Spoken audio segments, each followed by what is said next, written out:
Hey, with us, I'm Bill O'Reilly in a Weekdays at Bernie segment tonight. Two hot topics, beginning with anti-Semitism and the Occupy Wall Street movement. Recently, a protester in Los Angeles said this.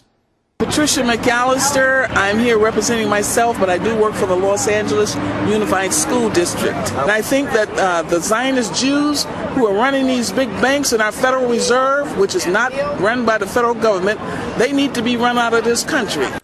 Ooh. With us now, the purveyor, BernardGoldberg.com, Mr. Goldberg.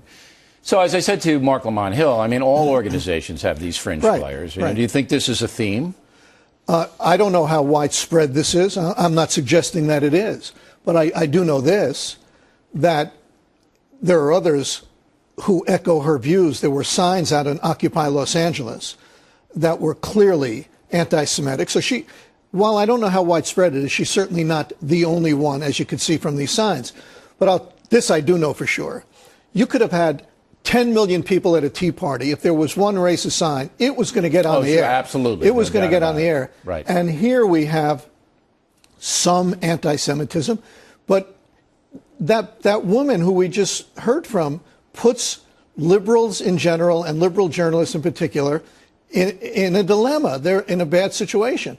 There's a black woman who speaks very well, who's dressed nicely, and she's a bigot.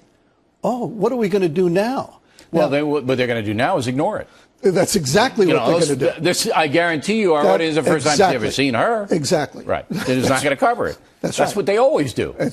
Precisely. If something doesn't fit into their worldview, That's the point. Why did they put, if there was one sign with a racist sign, why did they put that in? Because it did fit their worldview that conservatives were bigots. As a matter of fact, the mainstream media went for weeks and weeks with a story about how Tea Partiers allegedly shouted, the word, racial stuff at black Congress people as they were going to vote on health care. Right. To this day, Bill, there's not a shred of evidence to say that actually happened. But they went with it. Here's evidence. We've just seen evidence of something that we know exists. I'd like to see it on the air in some mainstream media outlet. You'll never see it. All right, Britt Hume and I were discussing the Herman Cain situation.